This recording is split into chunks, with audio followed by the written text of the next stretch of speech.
So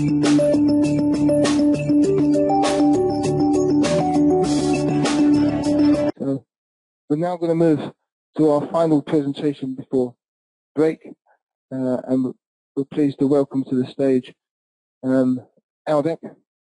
Now, unfortunately, Jacek, who was going to present, has been held up in Europe for personal reasons. So I'm going to hand over to our other presenter, Karthik. Do you want to make the introduction?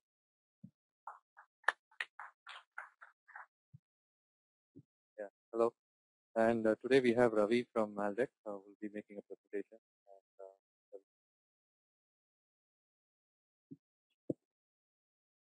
Good morning, everyone. Myself, Ravi Kumar, working as a field application engineer in Aldec.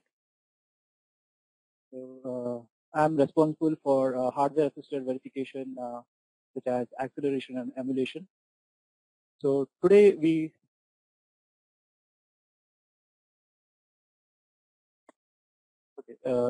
talk about SCE-MI, which is a Standard Co-Emulation Interface model, which is from Accellera, which is a standard from Accellera. So with using SCE-MI, you can actually reduce the verification bottlenecks. So you can have many advantages, like you can have faster simulation speed, and can reuse the test benches for both simulation and emulation, and you can cut down the time to market for any SoC. So looking to the agenda, so we have a little more information on the transactors, so which is the main part of the SCE-MI. So after having a word with the transactor, so we move on to the SCE-MI applications, where and all you can use SCE-MI. And last thing is customer case studies. So it may give you a clear idea on how you can use SCE-MI according to your design specifications. So basically, a transactor is nothing but a transactions. It is a bridge which converts transactions into a message-based, a message into a bit-level vectors. So as you can see, so if you go through RTL verification, so as and when the design complexity increases, you will simulate the design, but you'll get slower performance. So that's where the transaction come into picture, which is a higher level layer. So basically, a one message can be transformed to can be given to the DUT with 100 clocks of bits of information. So with this higher abstraction layer, you will be getting faster design entry and faster simulation and reusable IP code. So with this, you can also have early hardware software integration, and moreover, the software engineers who are waiting for the drivers to be developed, they can actually proceed with the software development in the early stage. So basically, if you look at a transactor, if you want to implement a SCE-MI in your design, it has to be a synthesizable transactor, which will sit on the hardware part. So basically, the software application which gives a function call. In this case, I can see that do write of data is a function call which gives out to the hardware, which is sitting on the transactor, which is sitting on the hardware. So one message can be a sequence of many bits. So with this, you can have a faster simulation in your verification. So let us look into the types. What are the types that you can able to use in SCE-MI? So first one, we have a Macrobased, which is released in 2003. So which is a Macrobased model. So after 4 years, they have released a Functionbased and Pipes-based. So macro-based is like very closer to your RTL, and function-based model uses DPI DPI calls in order to interact with the software and the hardware. So the pipe-based is not popular because user says it's complicated and it doesn't have any clear advantages. So let us look into the difference between macro and DPI. So basically macro, if you look at it, so this is a lower level layer which is closer to the RTL, and you can have a full control on the clock for your DUT. So suppose if you want to simulate with a third-party simulator, you need to have a ALDEC SCE-MI. Okay. So coming to the function-based DPI, so it is very closer to the transaction layer, and this is the implicit clock control, and it's very easy to use because you can integrate with the system Verilog test benches. So let us look into macro-based model example. So here you can see there are two parts. One is software, one is hardware, which can be your prototyping board. So suppose if you need to develop a transactor which does this functionality. Basically, if you say a macro-based model, it has two parts. One is the software part, one is the hardware part. So hardware part consists of input and outputs, and software part consists of proxies. So in order to transmit data from test bench to the DUT, it uses input, and when we give test vectors to the DUT will respond to the test vectors, and it gives out the response back to the test bench through output. So this is about macro-based model. So let us look into the function-based model. So basically, so macro-based model uses ports, but in case of function-based model, it uses DPI through a function calls. So you can see that any transaction happening between test bench and DUT is made through a function call. So if you can, let's say the DUT is RAM memory, you want to write some data to the DUT, so you give a write function call, and if you want to read some data from the memory, you give a read call. So let's say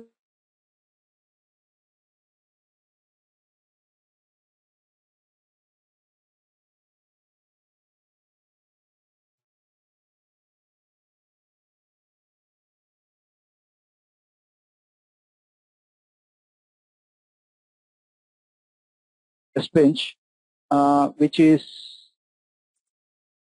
have already simulated. So now you want to prototype the. So if you want to prototype the design, you can actually go with the macro transactor. I mean, you can use both the models, macro-based as well as function-based. So in order to use macro-based, you need to have a DPI call between system Verilog test bench to the thin C layer, and then a thin C layer is being communicated to the macro transactor. So on the other hand, the function-based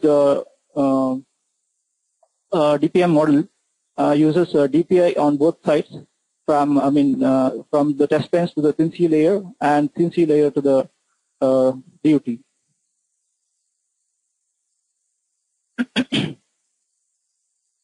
So one of the more important application is like testing against the executable specification.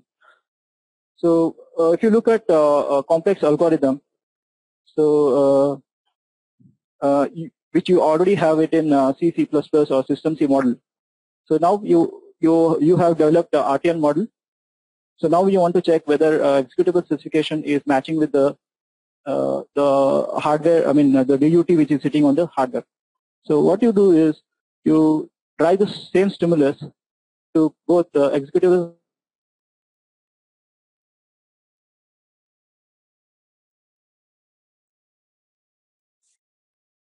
using SCE-MI transactor, and you give it to a comparator which will compare the both results, and you can verify the functionality on the fly. So So this is where in this slide you will be able to see that how you can gain the time. So which can bring down the time to market.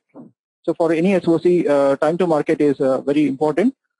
So as a traditional approach, you can see there are three stages. One is modeling, implementation, and integration. So modeling comes for the design engineers will be doing a modeling phase. Then verification engineers will be doing implementation. Then software engineers will be doing integration phase. So here, if you look at this slide, so they are a sequential one. So you need to wait until all the stages are completed. But if you use SCE-MI emulation in your design, as and when the model is being developed in the modeling phase, you give it to the implementation guys, verification guys. They will be putting the design into the hardware, and they will be checking for the bugs in the code. And meanwhile, you can have also have the integration facility so that software developers can write drivers for individual RTLs or the design. So ease of virtual prototyping. On the top slide, you can see that this is a traditional approach, and the bottom slide you can see the how SCE-MI can be used for virtual prototyping. So if you see a traditional approach, you have the hardware prototyping board, you have the design. You need to let's say this is a design digital camera. So which has three inputs. One is one from image sensor. Another is output is a real LCD, and buttons or jog dials on breadboard. So you need to have cables to connect to the prototyping board.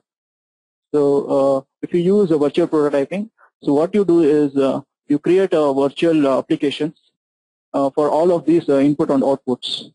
So here you can see that using a SCE-MI based model, you can have a virtual C++ or System C applications here, and you can connect to the hardware. So thereby you have no additional hardware for this type of input or outputs, and no cables are required in order to test the design. So let's say if you have an ARM processor which is a DUT, right? And if you go for a JTAG, it will be very slow by design. So we have a vStream transactor which will connect to the ARM processor.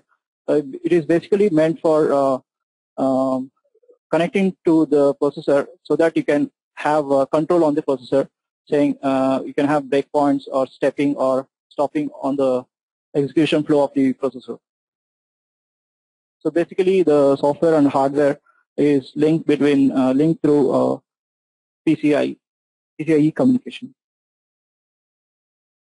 So as we know that TLM2 and OOP are evolving. So with this, we have a broad range of processors like ARM series, Xilinx series, and ARC and MIPS. So here in the software, you have a TLM2 interface. On the other hand, you have peripherals like USB or any other peripherals. So this uses actual interface. Suppose if you want to connect between these two, we provide a TLM2 SCE-MI adapter, which will get you more interoperability. So next thing is a quick emulator, which is SCE-MI, which is used for pre-processor emulator with efficient binary translation. Here you can actually emulate any processors like ARM or Intel or any kind of a processor, along with peripherals such as network interface card or USB interface. So having this, you can tell to the software developer saying that you are ready with the design. You can test the drivers on the design. So we have a couple of customers, customer requirements, and we have provided the solutions accordingly. So let us look into the first customer requirement. So they wanted a three-stage based simulation and emulation strategies. So first they wanted simulation with UVM and emulation with SCE-MI transactors. Then they wanted in-circuit emulation along with the SCE-MI transactors. So for all of these strategies, they wanted to use the same C test. So duration of the project was 5 months.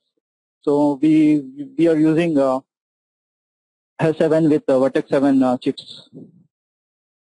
So this has more than 10 interfaces. So this is the design. So if you look into the architecture, it has multiple gigabit Ethernet and for fabric interface along with the PCI interface for communication.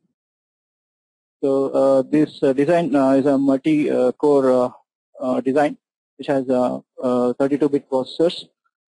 This was coming around 20 million ASIC gates. So first stage during the first stage, we were trying to simulate with UVM. So as you can see, UVM driver is tagged to the actual RTL design using a virtual interface. So on the other hand, we have instruction set simulation. This is basically meant for the CPU breakpoint or stepping of these processors. So the C test is applied on the CPU so that it can process data to the individual modules. So next we have a transition. As and when the modules are ready, so we were as and when the transactor ready for individual modules, we were actually bringing those modules onto the hardware. So which is emulator. Here you can see that. So in the previous slide, you can see that module 2. So let's say module 2 has a SCE-MI transactor. So we brought this SCE-MI transactor along with the module 2 onto the emulator. So this is how it is connected during the simulation or in the emulation. So next we picked all the design onto the emulator. So this is when all the transactors for all the peripheral transactors are ready. So we connected all this design onto the board. Through a host machine, we were applying C test cases. So suppose, let's say, if we want to feed real world test vectors to the hardware, so we were connecting real world interfaces, like say Ethernet, C6, or JTAG cable. So with this, we were able to do full-fledged prototyping. So this is the new board which we have released. This has a Vertex 7 board. So this can be configured by we have a configuration of simple or dual chips. So here it has a SATA interface, PCI Express interface, USB interface. It has many other interfaces, and along with the connections which can be connected to the daughter board. So as and when, so in the previous slide, it can support 12 million to 24 million, depending on the chip configuration.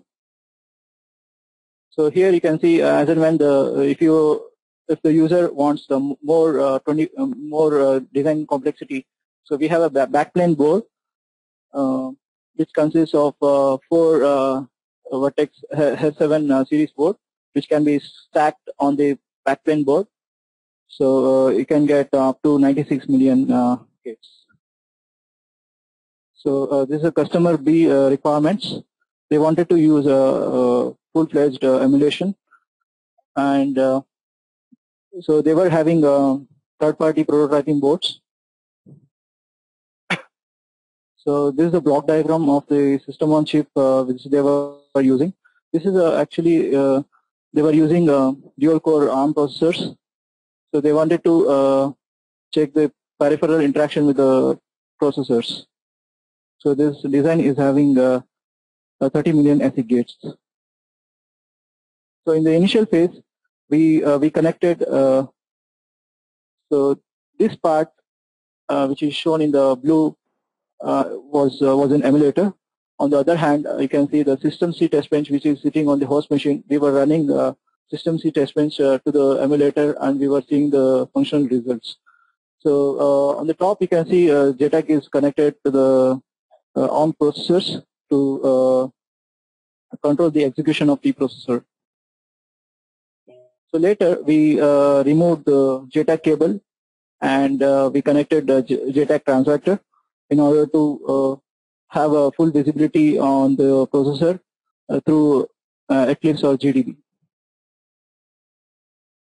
So on the final stage, we removed system C test bench, and we had TLM virtual platform, so where it has a peripheral subsystem and multimedia system through TLM bus and under transactor, which is connected to the XE bus of the whole SoC. We were doing the emulation. So apart from this, we have support for third-party prototyping boards, which can be reused for emulation, simulation, acceleration, and prototyping. So you can see that you can have multiple Vertex 6 FPGAs, and you can also have 16 Vertex 5 FPGAs, which is having a PCI Express bus. So with this, you can have a better return on assets, and you can reduce the time to market. So, and also you can reduce verification bottleneck. So with this, I want to close the talk. And if you want to have the clear full-fledged demo, you can visit the Aldec stall. You can I'll be presenting the demo for Aldec, acceleration and emulation. Thank you. Thank you. So we have some time for questions before we go to the break. So I'm going to have to run around so you can get the microphone. Yeah, myself Imtiaz Sheikh from Infineon Technologies. I have a couple of observations here. So first observation I have in your presentation is you are talking about transactors which should be synthesizable in nature. So my question is, if the transactor has to be synthesizable in nature, definitely the amount of development time it will be required, that will be definitely huge, and I'm sure this will add to the verification cycles, especially in the timing requirements, because development of such transactors will take huge amount of time. And in earlier presentation also we have seen that the kind of developments happening in the design from one protocol to other protocol or one version to other version, those are tremendous. So reusability of such kind of transactor is questionable. And second observation I have is when you say that these transactors are synthesizable in nature and those will be written using the same way like normal HTL development languages, I have to say that then they are equally prone to the bugs which we are trying to find out in our verification. What is the guarantee of these kind of transactors that they are bug-free and they can be effectively used for the verification? The first question was, the transactor which are synthesizable, how I can reuse, or what is the amount of time that you are developing for the transactors? For this question, we have already already developed transactors. Let's say if you want to use OCP protocol in your design, we have OCP, I2S, I2C, SPI. So we have ready with the transactors. You can actually use the transactor which are available from Aldec. Okay. The second thing is it a bug free? The transactor is bug free, right? So we have given to the customers which are Intel, Qualcomm. They have used the transactors. They have gone through the transactor verification and functional verification. they say that it's fine. So that's all. Okay. I'm not satisfied with your answers because, again, I mean, say for example, I'm verifying PCI Express 3G, and you have Transactor for PCI Express 3G, and I have $1,000 in my design. I'm sure there will be $1,000 in the Transactor also. I mean, what's the guarantee that the Transactor is bug-free? There is no doubt. On top of that, there will be huge amount of dependency if I'm going for a specific, say for example, like Transactor. I mean, I have 3G protocol. If 4G is coming into the picture, I'll have to totally rely on Aldec's availability for these kind of developments. So how reliability is questionable in that case? Maybe we can take this offline. We'll be able to answer your. Okay, thank you. We have time for another question. Do you want to introduce? Hi, I'm Pushkar Naik from Applied Micro. My question is, you have shown the software side and the hardware side in this. Now, how does it really synchronize? Because the hardware is going to race ahead, and especially when there is too much of to and fro action going on, do you really achieve anything doing this emulation? Yeah, the data communication between software and hardware is defined in SCE-MI standard. If you go through the SCE-MI standard, they will be defining how the data transfer is happening. I know the standard. My question is, do you really, I mean, in real life, when there is too much of to and fro action going on, do you really achieve in terms of time? Because the hardware will be held up until the software gives you commands, which is much slower in nature. Okay. There's a question to you. So, have you really seen a speed advantage when it comes to too much of to and fro action? There's another one from Aldec. Godfrey. I'm from Aldec. Let me answer this question because we just handled few cases in India. We are experts from Aldec Poland. Maybe we'll forward your question to Aldec Poland and we'll get back to you. Okay, you can maybe give your email address or business card and we'll come back to you. Thank you.